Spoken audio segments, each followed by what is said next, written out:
I have come to take you home. Edo beckons on you. Edo yearns for you.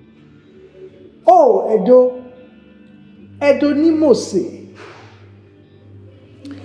Well, my name is Peju Layiwola. I'm an artist, an art historian, and also a descendant of the king whose palace it was that was plundered by the British in 1897. So I'm a granddaughter of His Royal Majesty Oba Kenzwa II of Benin.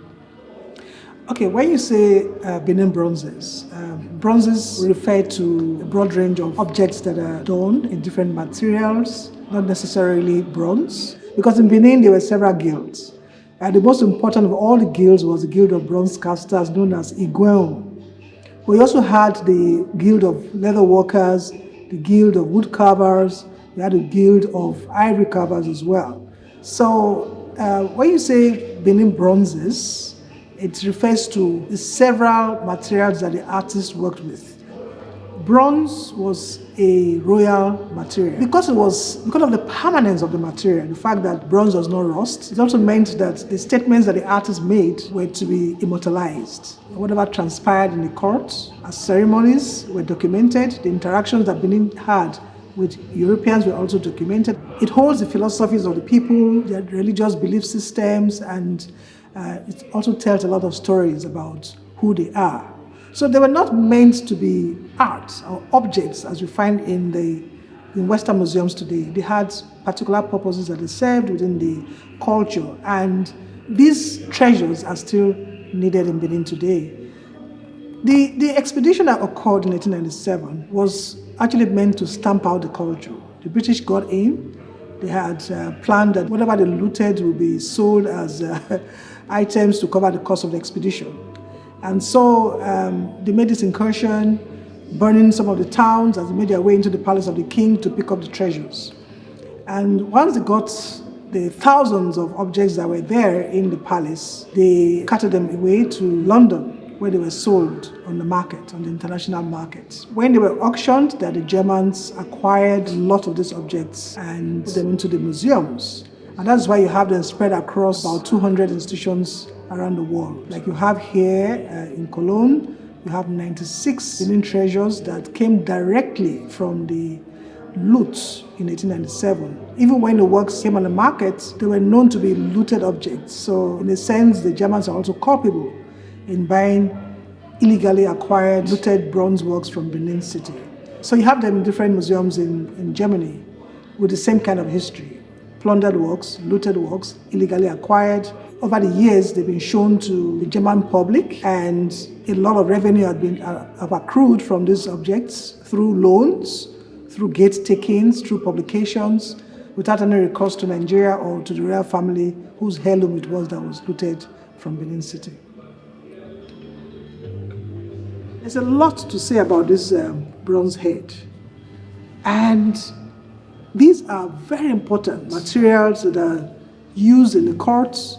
They hold a lot of symbolism for the people.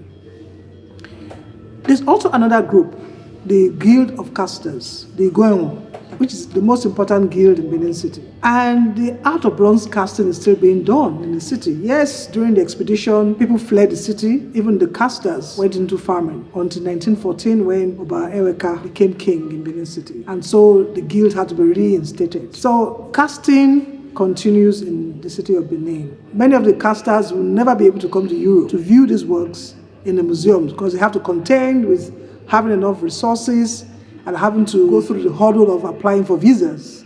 So they resort to using the publications that emanate from the West, catalogs and postcards, as a way of reaching their culture. And I call these artificial filters, and a very unfair way for them to experience the process of repeating what their forefathers or their forebears had done. I would say that the casters will long to connect with these works that were done, these masterpieces that were done by their forefathers. Then you see these treasures provided materials for research in the Western world.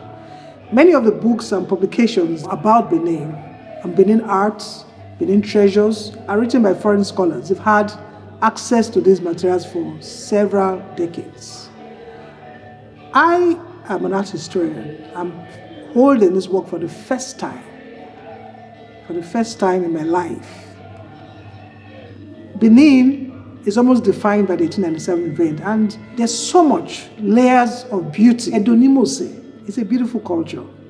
And we have to take away this covering of traumatic history, this covering of a very disturbing history that has been foisted on the people of Benin for us to unravel the beauty that is beneath. And I think that the culture has the potential to reinvent itself. This can be done through the arts, through scholarship, through celebrating Edo culture by different generations. Not just by Edo people, but also people of Nigeria, people of African descent, and also people in the African diaspora.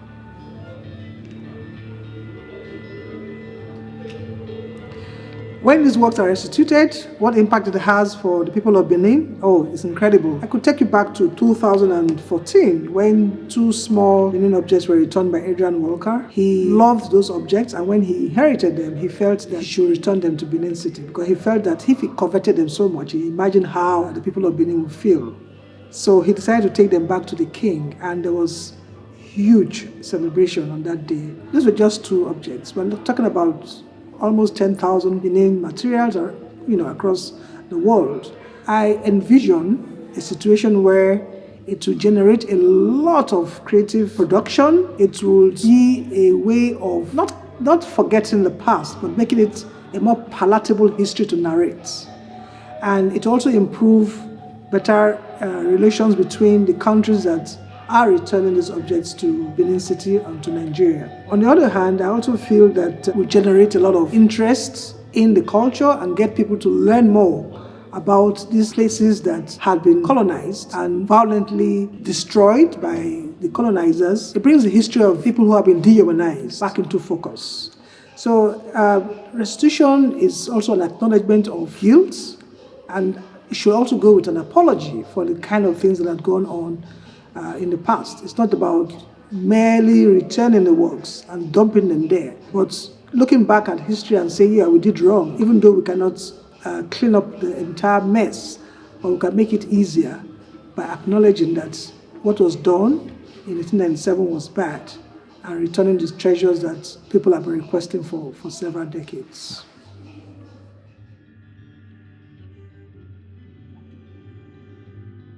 It's also about the way and manner in which the colonials came to Africa in the first instance.